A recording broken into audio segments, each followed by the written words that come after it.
Merci et bonne nuit à tous. Nathalie, attends une seconde, attends. Nathalie. Qu'est-ce qui se passe? Vous avez l'air tout excitée. Attends que je t'explique, tu vas comprendre. Et ben voilà. Maintenant, calme-toi et écoute ce que j'ai à te dire.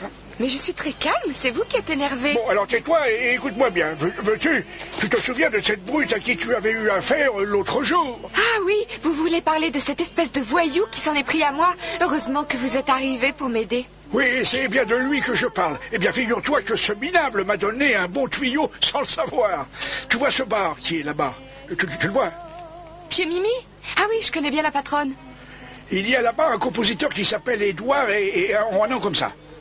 Le fameux compositeur Isaac Édouard se trouve là-bas? Absolument, tu as déjà entendu parler de lui? Mais bien sûr. C'est l'un des compositeurs les plus célèbres de notre époque. Il a écrit beaucoup de chansons très connues, vous savez. Ah bon? Ah ben moi, je ne connaissais pas ce nom-là. En tout cas, pour toi, c'est une chance unique et tu dois la saisir. Qu'est-ce que vous voulez dire? Eh bien, je veux dire qu'il faut absolument que tu t'arranges pour que ce gars puisse t'entendre chanter. Une fois qu'il t'aura écouté, ton rêve pourra se réaliser. Il fera peut-être de toi une vraie chanteuse. Est-ce que tu me comprends, là? Ah oui, je pourrais essayer.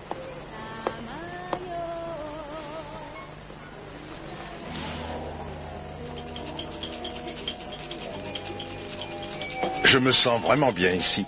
Vous savez, ce bar reflète tout à fait votre personnalité. Oh, monsieur Édouard, arrêtez de me flatter, vous voulez? Vous m'embarrassez. Je suis submergé de musique tout au long de la journée. Vous ne pouvez pas savoir comme c'est reposant pour moi de pouvoir me réfugier dans un endroit aussi calme et paisible que votre bar.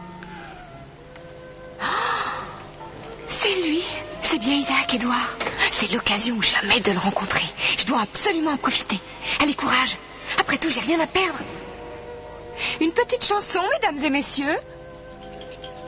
Oh. Bonsoir, Mimi. Est-ce que je peux... Oh, je suis désolée, mais pas ce soir. Oh, ne vous en faites pas. Je chanterai gratuitement. Vous avez été tellement bonne pour moi et je tiens à vous en remercier. Hana yome wa yogisha ni notte totsuireyu. Ça suffit.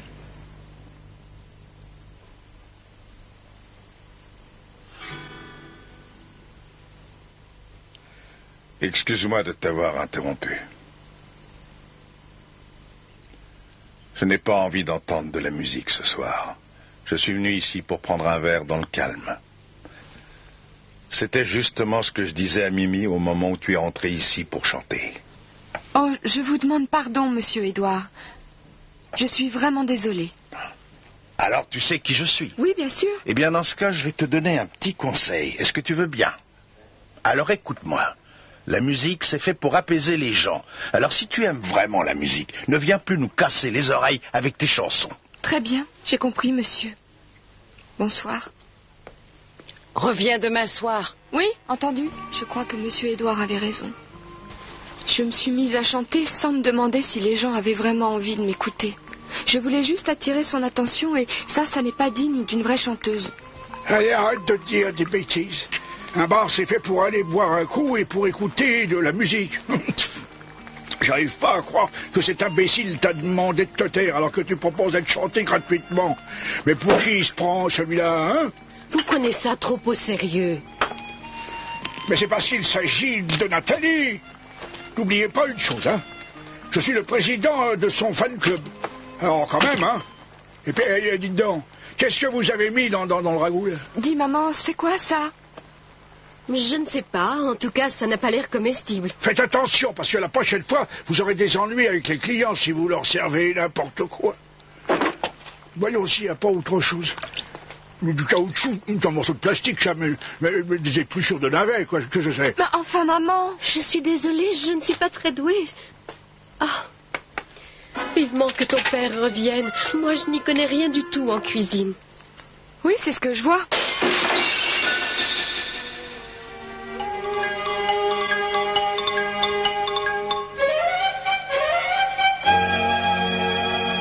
Pourquoi est-ce que tu te mets des gouttes dans les yeux, maman? Tu as mal? Ah. Non, Non, ça va, j'ai les yeux un peu fatigués parce qu'hier j'ai lu très tard. Tu es bien sûr que ça va mieux aujourd'hui? Oui.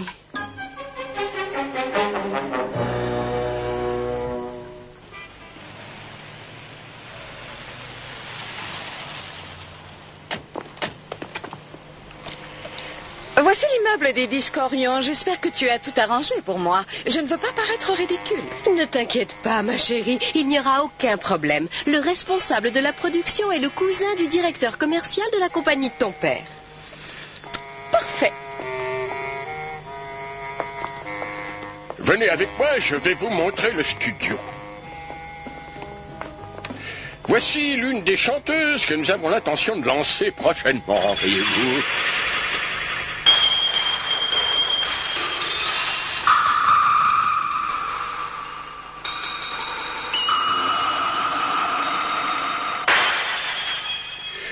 Honnêtement, je trouve qu'elle a à peine plus de voix qu'un amateur.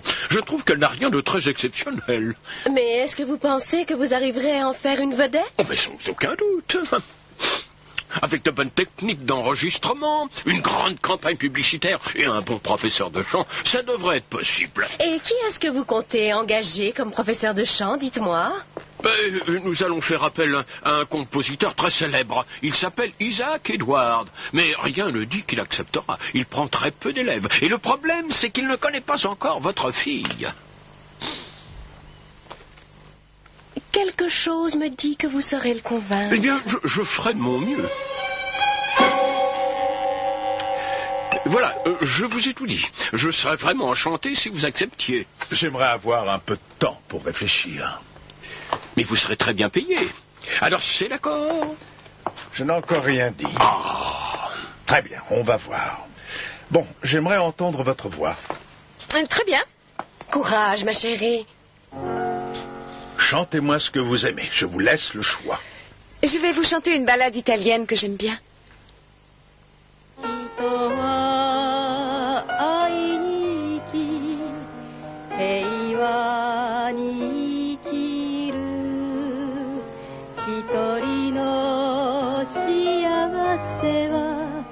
Bon, ça suffit. Quoi? C'est tout? Je n'appelle pas ça chanter, parce que vous n'exprimez rien avec votre cœur. Ça signifie que vous ne voulez pas de moi comme élève? Je regrette, mademoiselle. Mais vous pourriez m'apprendre? Monsieur Édouard, je vous en prie, laissez-lui au moins une chance. Je n'ai pas de temps à perdre, madame. Il faut que vous compreniez bien une chose. Je sélectionne toujours très rigoureusement mes élèves, parce que pour réussir dans la musique, le talent, c'est la chose la plus importante. Et j'ai pu me rendre compte par moi-même que votre fille n'a aucune aptitude. J'aurais pu accepter de lui donner des leçons, tout en sachant qu'elle n'a aucun don, mais ça n'aurait pas été honnête de ma part. Alors n'insistez pas, j'ai dit non et je ne reviendrai pas sur ma décision. C'est vrai, ça, que tu as passé une audition? Bien sûr que c'est vrai. Si tu téléphones au Disque Orient, tu sais ce qu'ils vont te répondre? Myriam Cordon, mais bien sûr que nous la connaissons. Nous l'avons présentée à Isaac Edouard. Nous allons en faire une grande vedette. C'est vraiment magnifique, tu ne trouves pas? C'est génial! Il paraît que l'audition s'est passée en présence d'Edouard. Il a été bouleversé quand il a entendu Myriam. Il a dit qu'il était certain qu'elle ferait une carrière exceptionnelle. Oh, c'est merveilleux ce qu'il t'arrive. Bravo, Myriam. Tous mes compliments. Merci, je comprends que toi tu trouves ça merveilleux, mais pour moi, tout ça n'a rien de si extraordinaire, à vrai dire. J'admets que si j'étais née comme toi dans un milieu défavorisé, je n'aurais jamais eu cette chance. Mais comme tu le sais, mon père est un homme extrêmement riche et puissant, et tous les grands pontes, y compris Édouard, sont prêts à lui faire des courbettes. Monsieur Édouard n'est pas un homme qu'on achète avec de l'argent, j'en suis sûre. Comment le sais-tu? Est-ce que tu le connais? Oh, je ne le connais pas personnellement, mais je l'ai rencontré par hasard dans un bar où je vais parfois chanter le soir. J'ai eu l'occasion de lui parler et il m'a fait comprendre que c'était l'amour de la musique et le respect du public qui comptait. D'après ce qu'il m'a dit, je sais que ce n'est pas le genre d'homme qui ferait des courbettes pour gagner de l'argent. Eh bien, moi, je peux te dire qu'il n'a pas hésité à prendre l'argent que ma mère lui a proposé. Il est comme les autres. La seule chose qui l'intéresse vraiment, c'est de s'enrichir. Non, ça n'est pas vrai. Tu n'es qu'une menteuse. Je ne crois pas un seul mot de cette histoire.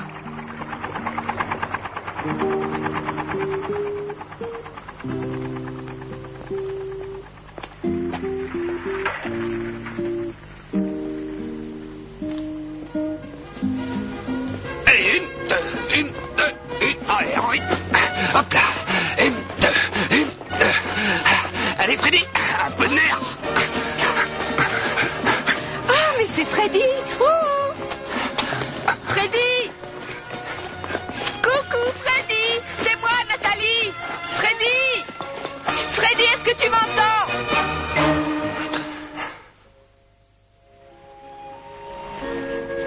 Alors c'est ça qui te tracasse? Tu penses que ta mère est en train de perdre la vue? Oui, mais il y a autre chose. Tu sais, je n'ai pas du tout aimé ce que Myriam m'a dit à propos de Monsieur Édouard.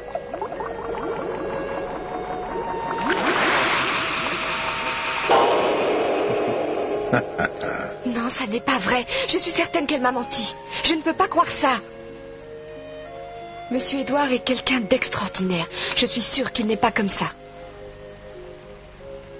Myriam m'a dit que tout ce qui l'intéressait, c'était l'argent. Mais moi, je sais qu'il aime vraiment la musique. Allons, tu ne vas pas te mettre dans des états pareils pour si peu de choses. Myriam peut penser ce qu'elle veut. Après tout, ce n'est pas ton problème que je sache. Et puis, même si elle disait la vérité, qu'est-ce que ça peut te faire? Mais ça n'est pas la vérité. Bon, d'accord, calme-toi. J'ai pas dit que c'était vrai. Mais je ne comprends vraiment pas pour quelle raison ça te touche à ce point-là. On dirait que tu te sens visé personnellement. Monsieur Édouard n'est qu'un étranger pour toi. Alors pourquoi prends-tu sa défense comme ça? Je ne comprends pas.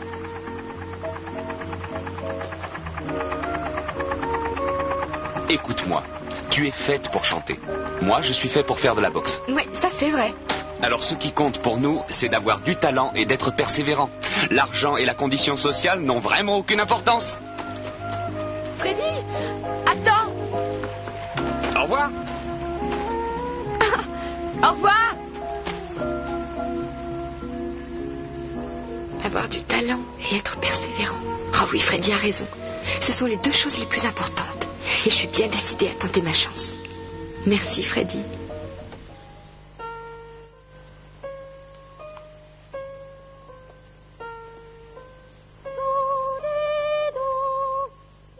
Bon, ça suffira pour aujourd'hui. Merci, Monsieur Édouard. Vous croyez que je serai bientôt prête? Prête, pourquoi? Pour enregistrer mon disque, maman veut savoir. C'est encore trop tôt. Dites à votre mère qu'il n'en est pas question pour l'instant. Figurez-vous que l'autre soir, j'ai rencontré dans un bar une jeune fille qui chantait bien mieux que vous. Et pourtant, je l'ai fait taire. Ça devait être Nathalie.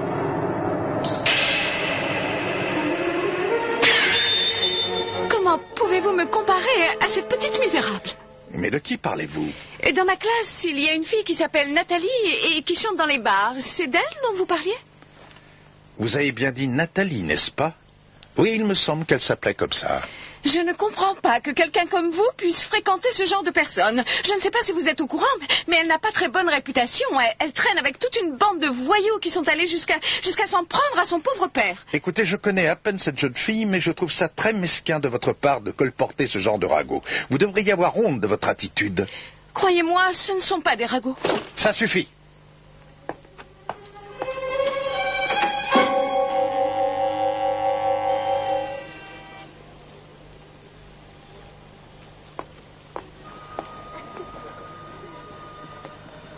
Bonsoir, Monsieur Édouard. Vous arrivez de bien bonne heure ce soir? Oui, je sais. À vrai dire, je suis venu pour une raison bien précise. Vous vous souvenez de cette jeune chanteuse qui est venue ici l'autre soir? Vous voulez parler de Nathalie? Vous savez, j'étais de mauvaise humeur ce soir-là et je l'ai pratiquement jetée à la porte. Alors j'aurais aimé la voir pour lui en parler. Vous voulez que je vous dise où elle se trouve, c'est ça? Voyons. À cette heure-ci, elle chante dans un autre bar.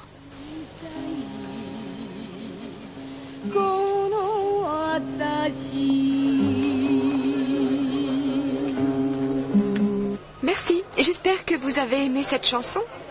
Est-ce que vous voulez que je vous chante autre chose? Non, non, ça va, tu peux t'en aller. Excusez-moi, monsieur, mais vous ne m'avez rien donné.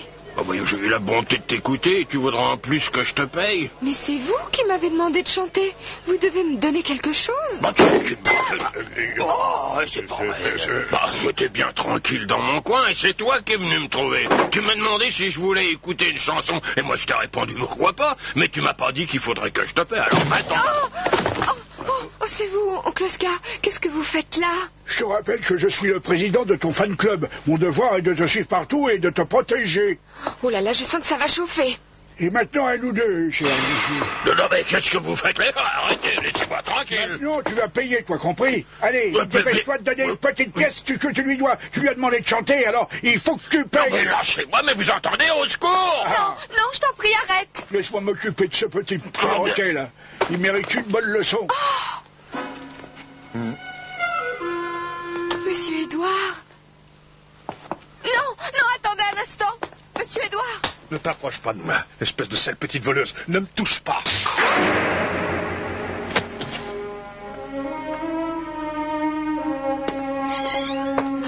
Monsieur Édouard, attendez.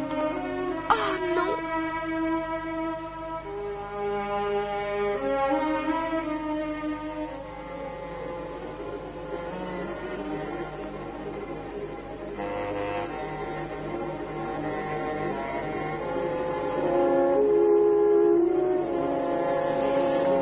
Si tu téléphones au Discorian, tu sais ce qu'ils vont te répondre? Myriam Cordon? Mais bien sûr que nous la connaissons. Nous l'avons présentée à Isaac Edouard. Nous allons en faire une grande vedette.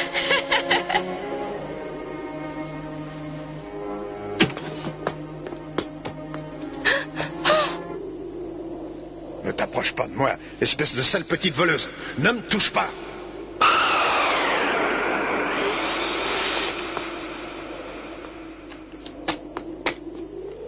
Quoi? J'arrive pas à croire que ce soit toi qui dises ça. Alors là, ça m'étonne. Parfaitement. Aussi incroyable que ça puisse te paraître, moi aussi je me fais du souci pour Nathalie. S'il lui arrivait quelque chose, je serais vraiment ennuyé. C'est pour ça que je t'ai proposé d'aller à sa recherche. Et pour autant que je sache, tu as refusé. Alors il faudrait savoir, hein. En tout cas, moi, je suis vraiment inquiet. Écoutez, je suis certaine qu'elle ne va pas tarder à rentrer. Que veux-tu? Je peux pas m'empêcher de me faire du mauvais sang, moi.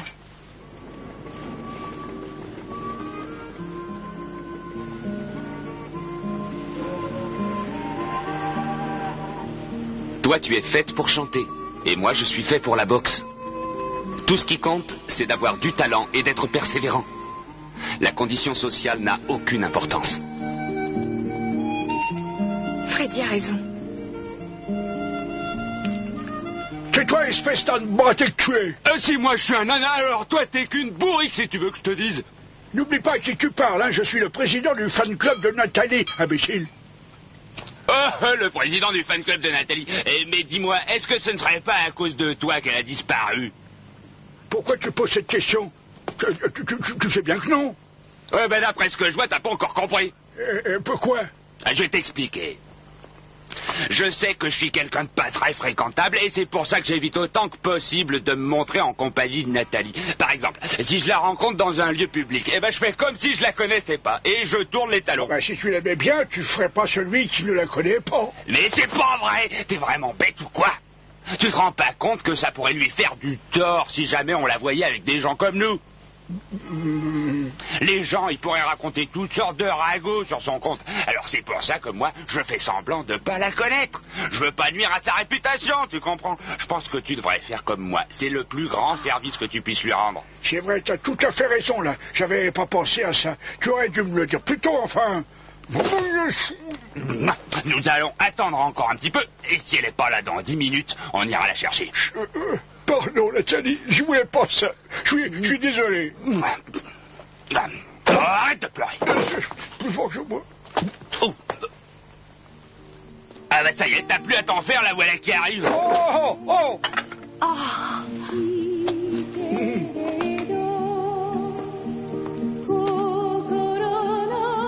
Nathalie. Ah, Nathalie. Maman, tu ne t'es pas fait mal? Non, tout va bien, mais où est-ce que tu étais passée? Tu ne peux pas savoir comme nous étions inquiets. Oh, excuse-moi. Oscar était dans tous ses états. C'est pas vrai? Ouais, j'étais dans tous mes états. Allez, c'est terminé. Bah alors tu vas pas te remettre à pleurer comme une madeleine. C'est vrai, c'est pas digne d'un homme comme moi, ça. Allez, venez, rentrons à présent.